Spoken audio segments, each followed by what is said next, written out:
Welcome, everybody, to the Homegrown Heart, a show about heart health and life. Every Friday at 7 a.m. Mountain Standard Time with your host, Dr. Amanda Ryan, DO, MBA, Interventional Cardiologist, and considered an expert in her field. This week's topics, the nitty-gritty of interventional cardiology. Here's your host, Dr. Amanda Ryan.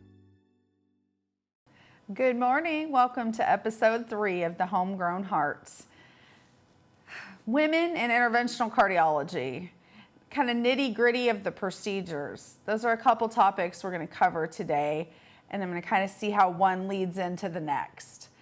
I did want to do a shout out to the producer of the Homegrown Heart, who's Danny Fletcher, has his own podcast, This, That, and the Other. Please tune in.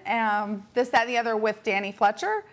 You'll find out a lot of great information about Carlsbad, surrounding areas, and all different other topics, obviously, from the title. So, women in interventional cardiology. I will say this woman in interventional cardiology is a little bit happier this morning than I have been in the last few months, just waiting on some inspections for our new facility. They did come, and we're awaiting the official results, but it looks very good. Our team performed well above any standard that I could have ever hoped for us, which is nothing short of amazing. Again, building a quality surgical center, cardiovascular practice, and a not-for-profit foundation all within the last few years in our rural Southeast New Mexico area has been exhilarating. It has been hard, and the theme throughout this podcast, as long as we go on, which I'm hoping to make it longer than the average podcast. I saw almost 50% don't make it past the 3rd episode. So I'm hoping that next week we make it, and if so, we'll have beat the standard, which is nothing new for the people in my life and my patients, for that matter, constantly beating the odds, which is what we're really out here to do, to make a difference in the healthcare lives of our patients in Carlsbad and our surrounding areas. So we'll wait on those official results. I think it's important, we took a very collaborative approach, of course, back to Karen, my mom, who is an amazing woman who has a long career in healthcare that I've talked about on my other podcast. And she was able to really collaborate with those surveyors and make sure that they did realize we are here to collaborate. And they made it very clear that was the case too. I think sometimes, and I have a long hospital career, and I've always told my staff in cath labs and otherwise, we do things right to the best of our ability every single day to protect you and your family from a healthcare standpoint. We're not like, Joint Commission's here, we have to act a certain way. The surveyors are here, let's do this. No, do things right every time. Now, there's also times when I've had surveyors walk in, and they are clearly looking for a problem. They're, getting the dust on the corners of the, of the physician's sleeping room and asking when it was cleaned last, which, you do never know on some of the things. But collaboration is the key to so many different parts of our lives. And for physician practices, hospitals, surgical centers, outpatient facilities, we really do need a collaborative approach with our accrediting bodies, our state and federal surveyors. We're there to make sure that it is a safe and healthy environment for the patients. And we clearly told them, if there's something, we're new, we're open, extremely busy from the very beginning. We do the very best of our ability every day to make sure that we cross our T's and dot our I's. However, if you see something that we need to improve, let us know. And again, safety is the number one thing that is a focus of our surgical center, our practice in general. Transparency, safety, innovation, those are the things, integrity. Those are really our core founding principles that I live my life, my practice, and everyone around me. So throughout the world, there is a major underrepresentation of women in interventional cardiology. There are only over 50% of medical school graduates in the United States are currently women. but only 21% of cardiology fellowships are awarded to women. and only 13% of practicing cardiologists currently are female. Even more discouraging is that among operators who perform coronary interventional procedures like myself, only 4 to 5% are women. Despite a lot of efforts from U.S. professional societies such as the ACC, the SCAI, to better engage and support women in cardiology, these numbers have remained unchanged over the last several years and really have somewhat been referred to as a leaky pipeline. In many ways, we need more interventional cardiologists. I read a statistic the other day that our baby boomer doctor generation, so let's say they're in that 55 to 70 range right now, many of them are ready to retire, and we do not have the young people to replace them at this point. So there are about 4,000 practicing interventional cardiologists in the United States. So if 4 to 5% of them are women, that is 180 to 200 female interventional cardiologists in the entire country. So again, 180 to 200 female interventionalists, and I'm in a rural area. Again, there's a lot of different mapping and statistics out there, but it is not uncommon for many people to be at least 100 miles from an interventional cardiologist, an electrophysiologist, or a heart failure specialist. Those are all specialized cardiologists in different areas. So again, be it female or male, a real shortage in our rural areas. So again, as a woman, all jokes aside, does that make me elite or isolated? And a little bit of both, maybe. Realistically, interventional cardiology and vascular practice is something that collaboration is 100% required in order to be successful. Many people ask, again, how have we really built this program out here? What resources do we have? And how do we get people to places that we need when we cannot handle their medical issues? And I knew from the very beginning, I thought I practiced in a rural area in Florida again, and I was actually 45 minutes outside Orlando. We could have a patient there again in the operating room in Orlando at a major center within about 30, 45 minutes at times. Out here, it might take 3 to 4 hours to get somebody to a major center in one of our larger metropolitan areas.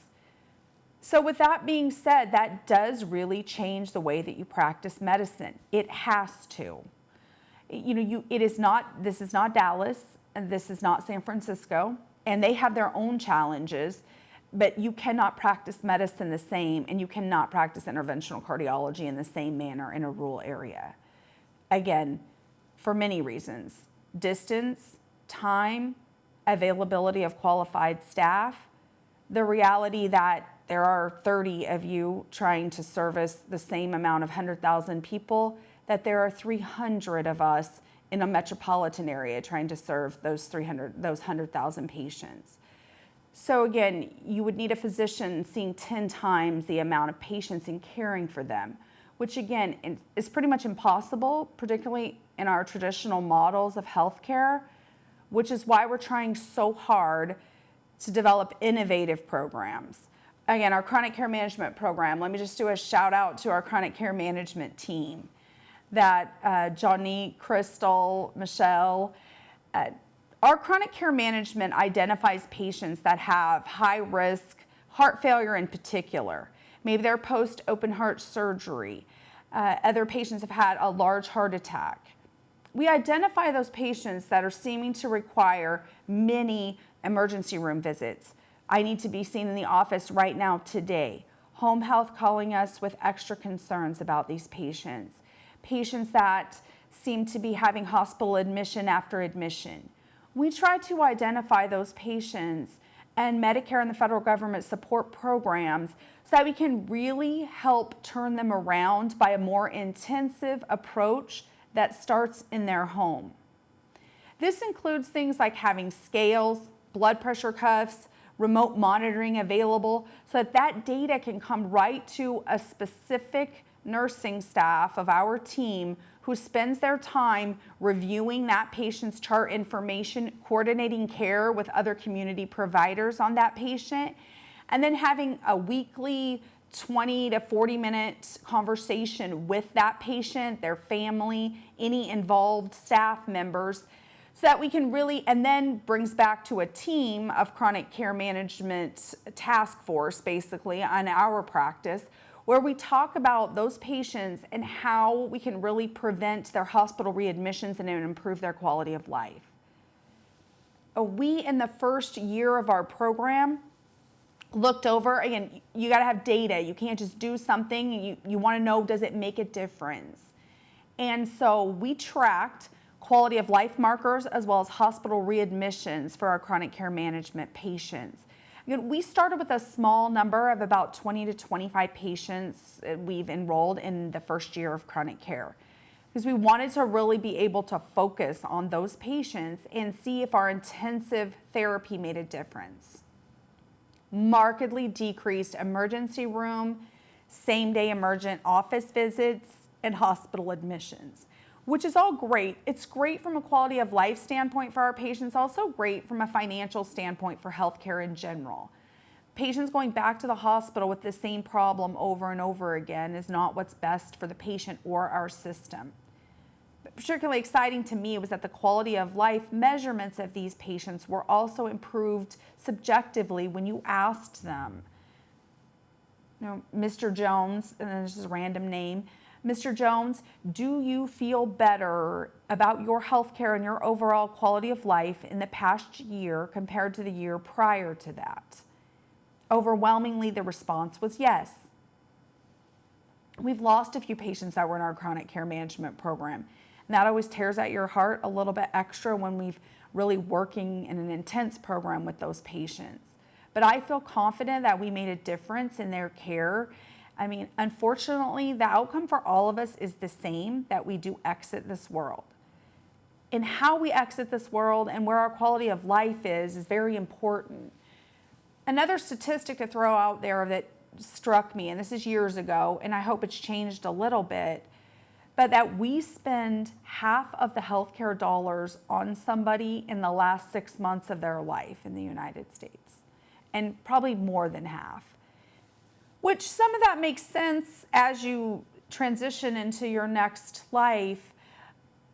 Your health is often declining. But at the same time, to spend all of your healthcare, such a large percentage of your healthcare dollars in those last 6 months tells me that we're not focusing on prevention and educational efforts in the way that we should be.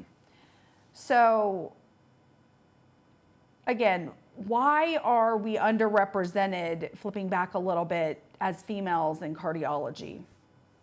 There's a lot of different reasons for the underrepresentation of women. Cardiology is not a requirement for medical students. And I don't know if everyone knows about the full medical student, process in the United States, but it basically requires 4 years of an undergraduate degree, 4 years of medical school, and then a minimum of 3 years of training after that. For cardiology, at this point, it's about interventional cardiology. That's going to be about 8-year minimum. It's going to be 6 years after medical school. So you're already 8 years committed. You're going to be 8 more years committed. So if the average medical student is probably 24 to 25 years old on enrollment, the average interventional cardiologist is going to be 34 to 37 when they finish their training. So, and I think I've already mentioned I was in that age range as well when I completed my training. That is a major commitment. And this is not sexist, but it's reality. Childbearing age for women is well within that realm, and having a young child in the middle of completing a rigorous training program is definitely an extra challenge. It just is. You can have the best support system in the world. You can have all of the supportive attendings and fellows around you, and it's still a challenge. And by the way, most of us don't have complete support.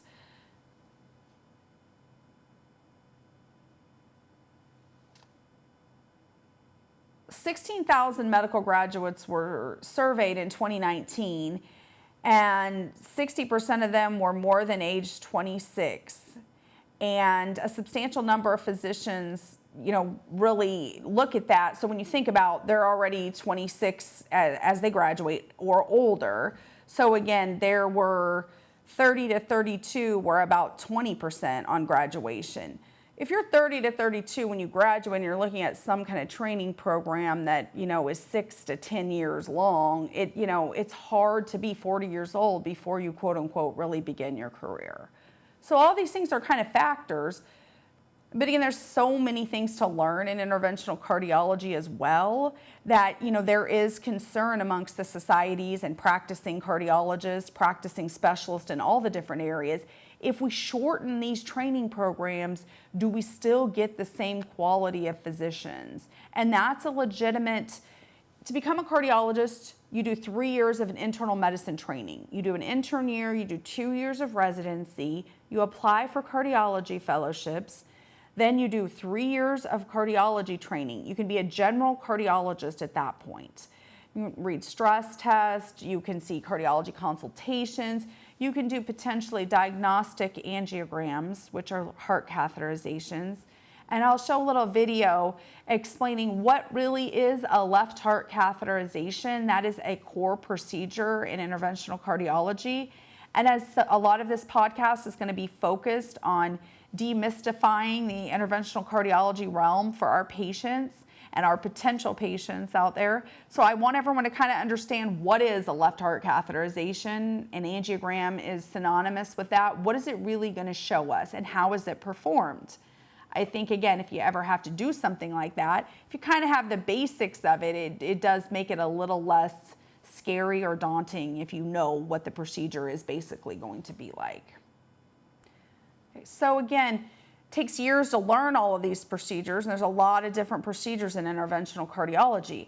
But again, exactly where could you shorten that time frame then in the training process to really attract, your best and brightest? Because as a society, we do truly want our best and brightest to consider medicine as an option in their future. And the more expensive we make it, the longer it takes, the more they miss many of those young family potential years. All of those things are a factor to people making different decisions.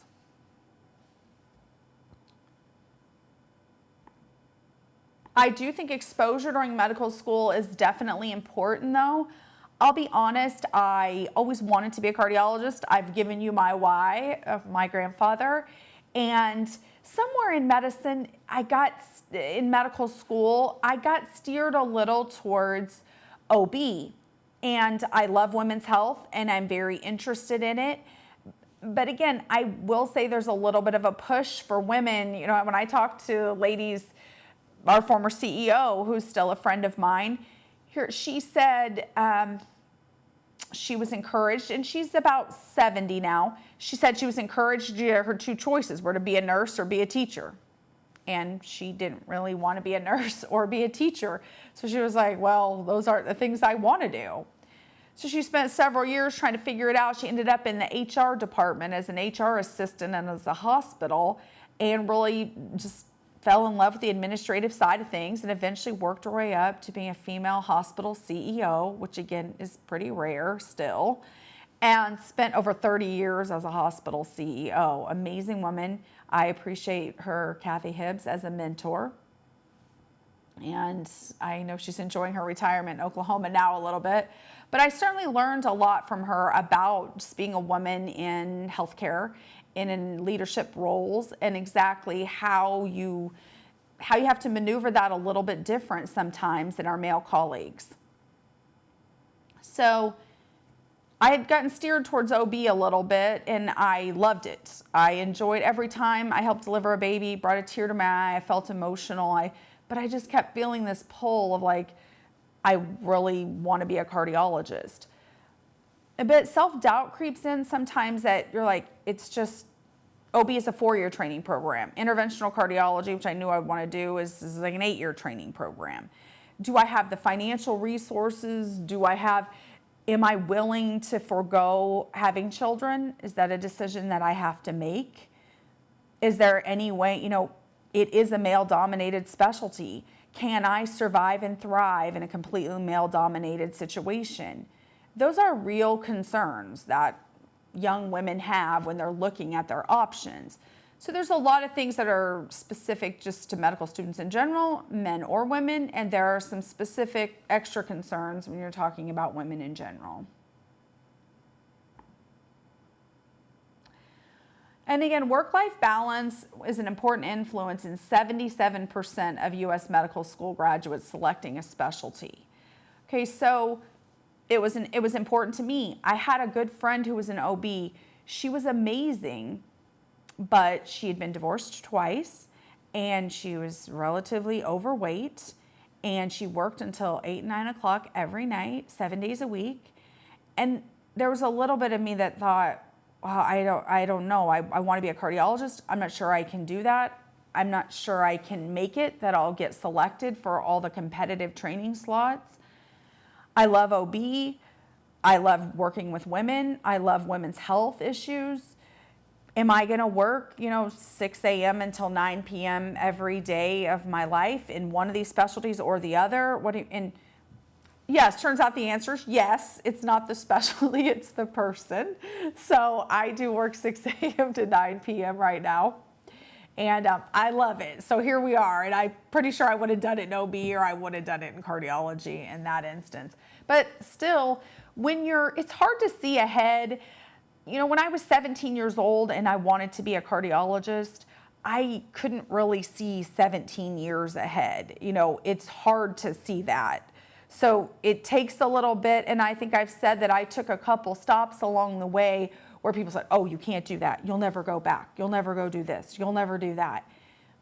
And I sometimes I looked at everything in 3 to 4 year spurts, so 4 years of college, 4 years of medical school, 3 years of internal medicine, 3 years of cardiology, 2 years of interventional cardiology.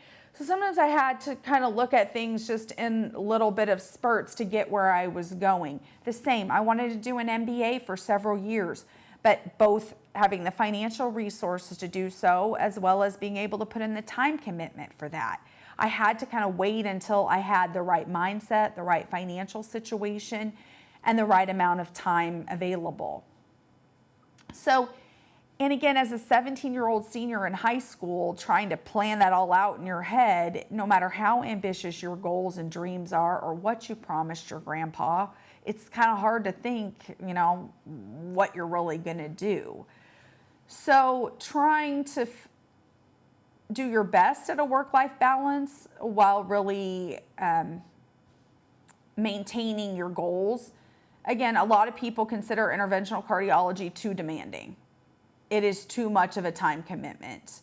And most people think it divisively has a negative impact on organizing their family life. And I'm going to be honest, for me, that's a true statement. It has a negative impact on divisively my family life. My personal life has suffered based on my career choice, but it is a passion, 100% who I am, what I gave my life to, and I do not regret it for 1 minute, but I'm honest with people about it. That's the truth. I am an interventional cardiologist first, and every other role in my life, unfortunately, comes second. I am lucky to have a loving, supportive husband, bonus children, immediate family, staff members, a very tight network of amazing friends, fellow physicians, so many people who have supported me, who do anything they can to help me be able to care for our patient population, that I mean, look at God some days because he puts you right where you need to be with the people that you need to be with. So somehow we get it done.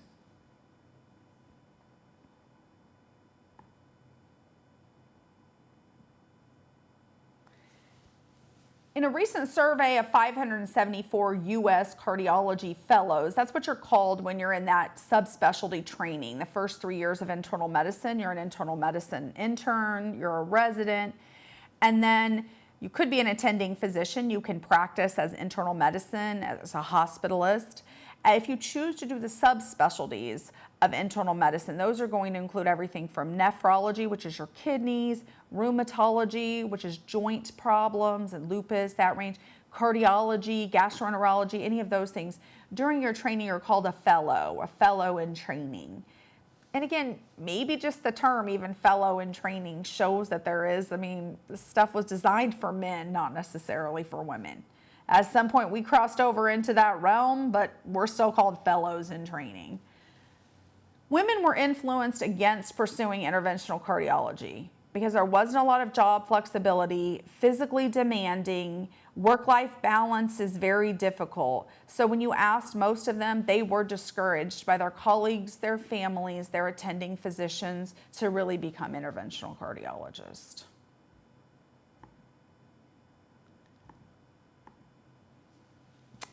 There is a double standard. I'm going to talk about I'm going to give some interview quotes from a few very famous interventional cardiologists in America, women who've really led the push to have a stronger presence of women in our area. Cindy Grimes is one of them. Cindy said, "I was readily accepted for interventional cardiology. However, general cardiology was another story.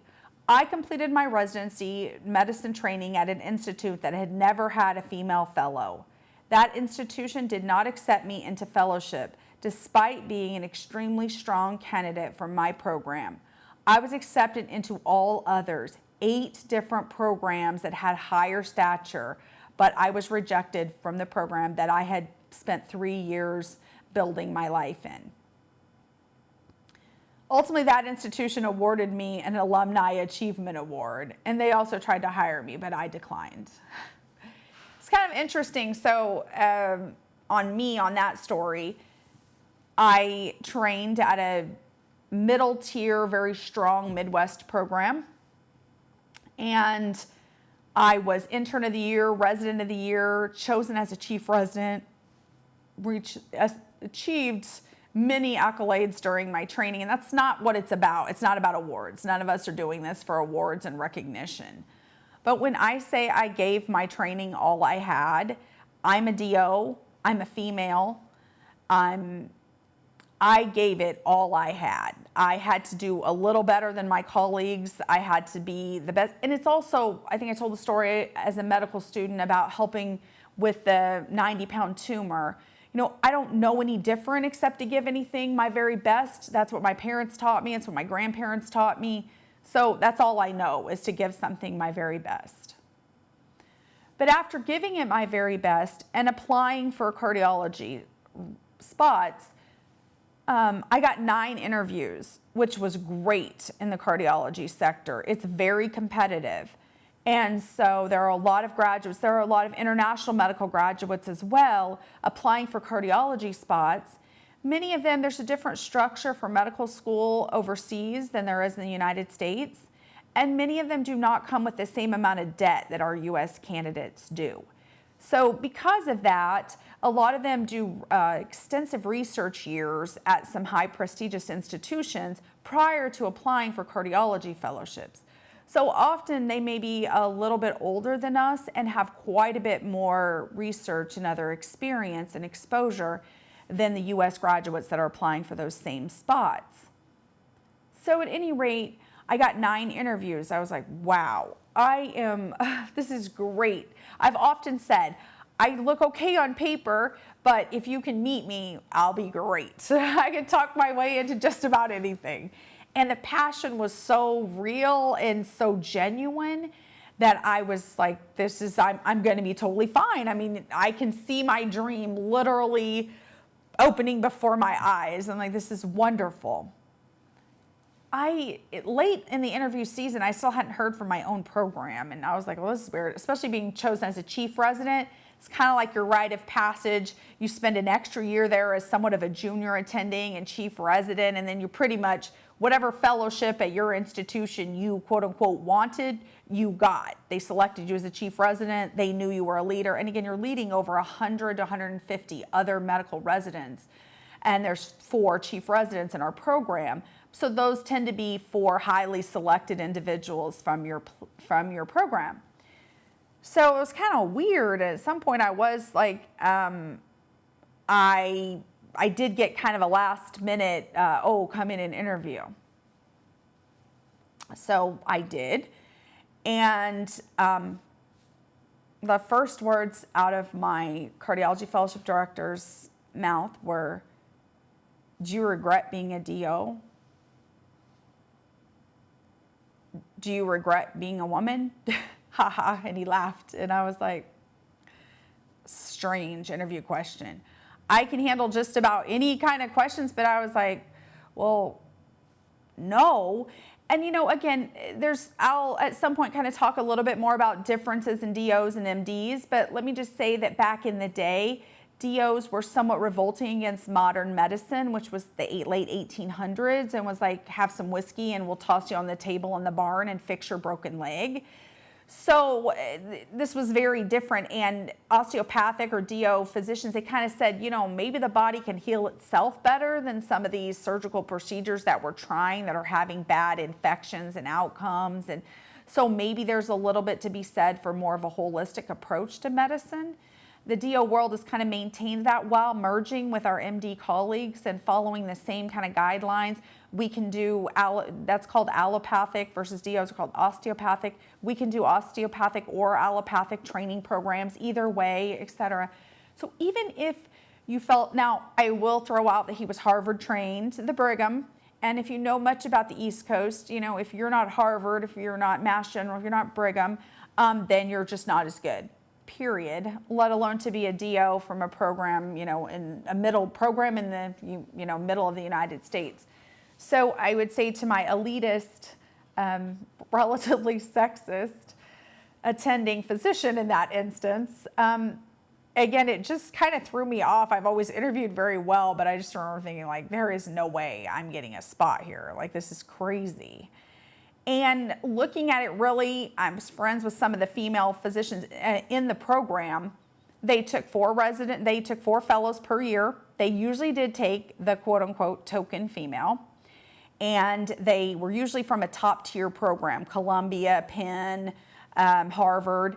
And so I think, again, and this is no disrespect to them because it still means you're well trained, but even one of the lower candidates from those programs, I think to my attending was kind of a feather in his cap. I've got someone from Columbia or Penn. So kind of if I've got to take a woman, they're definitely going to be from a top tier East Coast program.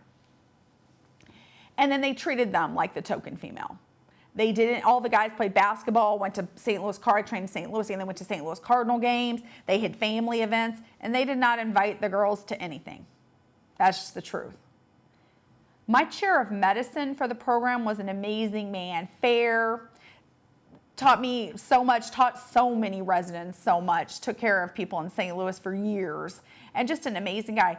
He was like, "I'll make them take you, Amanda." And I was like, oh, good. I could be the token female, the token DO, and the chairperson's pet. I'm pretty sure that's not going to be a good idea for me for the next 4 years. I really was like, I don't think I'll even, like, I'm not even going to pass the program. I mean, it was just so crazy.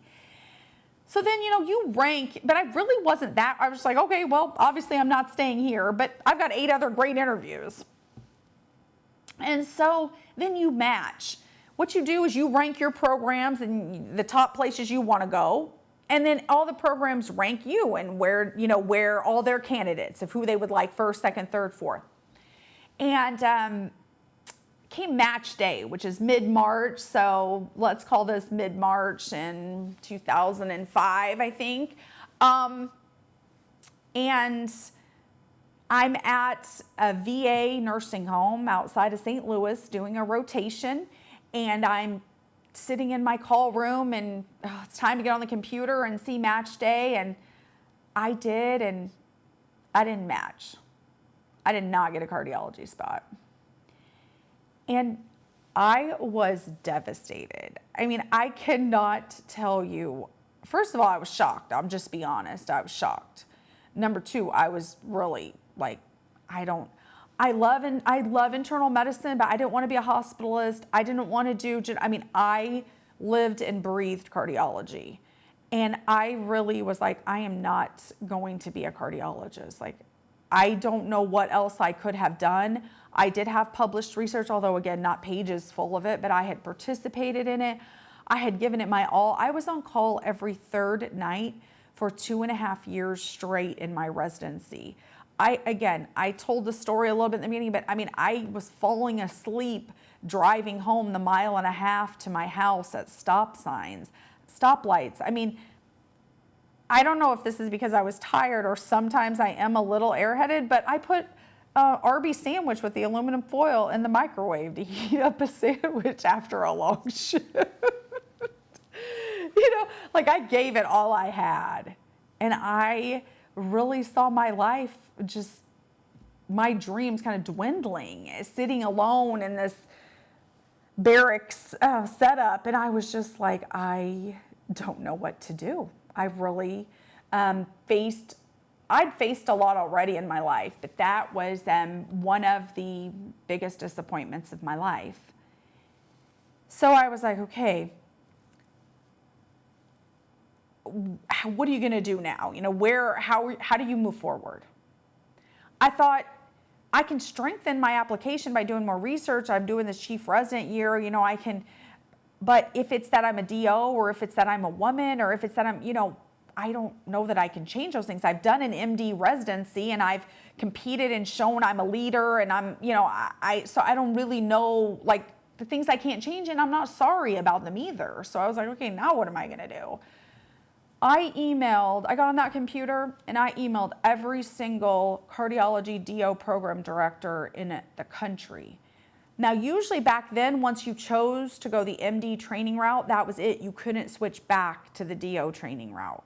So they and the DO world kind of had that where it's very strong and structured, which is like Florida, Ohio, Michigan, Kansas, and Missouri. They were like, well, you didn't, you kind of jumped the bridge. You went into the whole MD academic training world. So good luck. Sorry, but we're not taking you back. Because they were tended to take the strongest applicants from their own programs, right? So I made my choice. I can live with my choice. I emailed every single person like, I'm a good candidate. I got 9 interviews. I do not know why I didn't match, but these are the only things. And I talked to the program director. Some of the program directors called me at places, like they were shocked. They said, well, I thought for sure you were staying at St. Louis U. We ranked you like 6. We matched in our top 4, but we didn't think you were going to come here because you were so strong of an applicant at your own program. 4 different leaders called and told me that of different programs that I interviewed. They're like, well, you were so St. Louis, we just thought you're staying in St. Louis. So we kind of didn't even bother. We're like, we ranked you, but it was a little bit lower. Now it's very competitive, but it's after the fact. I mean, they really don't have a reason to lie or make things up or just because I was a little bit like, what do I do to get stronger? I'm not really sure. And again, I felt like to do the same thing and have the same outcome. I'm not saying there weren't ways I could improve myself in my application. But again, really getting the interviews is the struggle. There's so many, there's thousands, 10,000 people trying to get these interviews and they interview 30 people. So if you get the interview, you're usually, and again, talking, although I might have gotten better at it over the years, I've always been able to communicate well and represent myself well. So I was like, they were like, I don't know. They said, I don't know, Amanda, you reapply. Now that we realize you're really only going to go to St. Louis, that's a different story, but everyone just kind of assumed you were staying there. I was like, okay. So I emailed every single osteopathic cardiology fellowship director in the United States, which was about 40 of them at the time, and said, I'm a really great candidate, and I did an MD training program. I would have to go back and get the American Osteopathic Association to approve all my training, jump through all kinds of hoops, take a new certification test. I'd already passed the MD boards for medicine. I had to go back and take all the DO boards, which were separate at the time. And I was like, I will do whatever I have to. I will jump through any hoop. I will move wherever I need to move. I will do whatever you need me to do. And it was also a low point in my life. I had from a personal standpoint, I had multiple miscarriages. I had just had trouble getting pregnant. Every time I did, I miscarried. I had placental abruption where I didn't implant well into my uterus, into the wall, and then at some point I would just miscarry.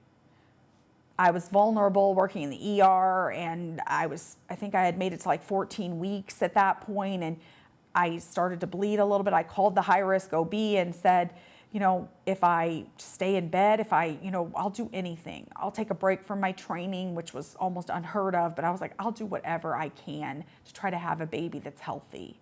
And they said, Amanda, it's not going to make a difference at this stage. Like, if it's going to happen, it's going to happen. And I remember the ultrasound tech in the ER one day, a few days later, when I just had really had some significant bleeding, she came and she did a quick ultrasound on me, and heartbeat was gone, and that pregnancy was done too. So there's kind of like one disappointment after another at that point in my life. So 3 cardiology program directors answered me and said, yes, we do have a spot for next year and we'd love to interview you. And before you know it, I was in Philly and Tampa and Dayton, Ohio doing some interviews. And the story, we'll pick up that story again at a later date. But let's just say I got a cardiology spot for the next year. I ended up leaving my chief resident year early, which again, people told me, oh, you can't do that. You never do that. You can't do it. I was like, no, I really think I need a break from this institution. I need to do something a little bit different. And I had met some nephrology fellows who had a year in between their medicine residency and nephrology fellowships. They had actually practiced that year in Hawaii. And I was like, you know what? I'm going to go practice in Hawaii for a year. And I did. And it was an amazing experience. And so sometimes life works out the way it's meant to. So if you're facing some challenge, if you didn't get that job, you didn't get into that school that you wanted, something didn't work out in the way you really wanted it to, just know that there is a plan, there is a way to get where you want to go and where you're quote unquote meant to go, but sometimes the path is just a little altered. So don't give up on your dreams, no matter how hard it seems that, and unlikely that you might reach them. Being an African American female interventional cardiologist. Here's their quote from one. I have been confused with nursing staff, as most female physicians have. I've also been mistaken for the environmental services, food services, and transport, even after introducing myself as a doctor. I have had well-known male interventional colleagues disparage my skills when my outcomes were consistently superior to their own. I have been told that I am not ladylike and that my body language had my body language questioned during meetings, all the while being always the go-to worker bee for any project that anybody ever needed. That is true. It is hard to be a physician in America.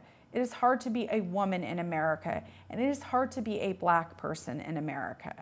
It is very hard to be a Black female interventional cardiologist. Hats off to her.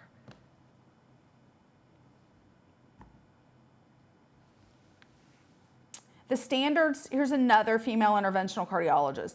The standards by which you are judged compared to male fellows are different.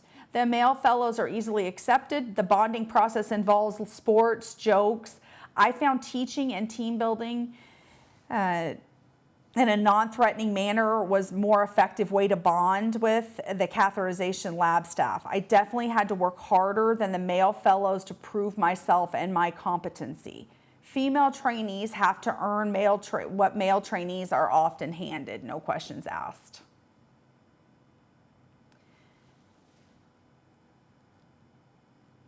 And here's a little bit more from Cindy Grimes, again, one of the bigwigs in female interventional cardiology. I made the decision early on that if I wanted a lifestyle, I would have went into dermatology. How can one study and excel for years and accept a boring career? No offense to my dermatology colleagues. I am passionate about cardiology since there are always new and exciting discoveries and I am saving lives. Of course, there are times when I feel overwhelmed, but then I do something just for me and I'm rejuvenated.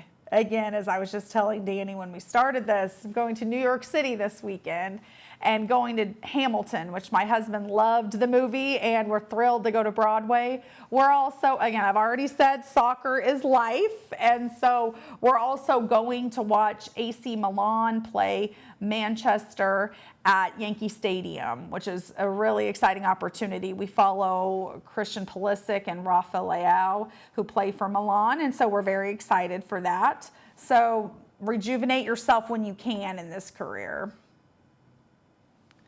All right, so back to a left heart catheterization. We showed a little video exactly what is a heart catheterization.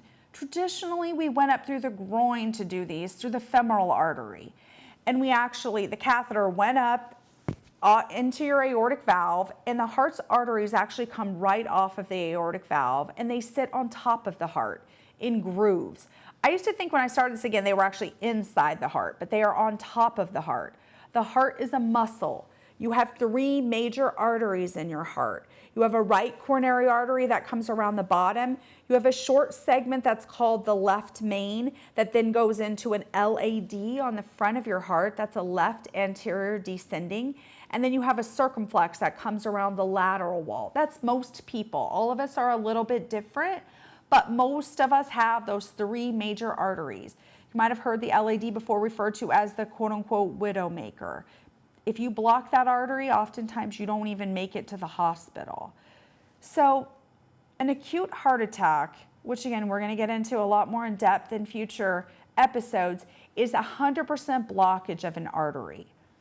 Typically, you probably have a 40 to 50% blockage in one of your heart's arteries that breaks off the wall, attracts the body's own platelets, forms a platelet and cholesterol-rich plaque that causes a blood clot inside that artery, and now all of a sudden you have no flow to that area of heart muscle, which is called myocardium, that got blocked in an emergency heart attack. We literally have 90 minutes about to open that blocked artery, or even if you do survive, that area of your heart will probably never pump effectively, and you will be at risk for heart failure and sudden death throughout your life. That is why rural interventional cardiology programs are so important and have truly become my life's passion. I think that's kind of enough for this week. It was an exciting topic, so a lot of different things to discuss, and I hope leaves you excited for future episodes. Thank you.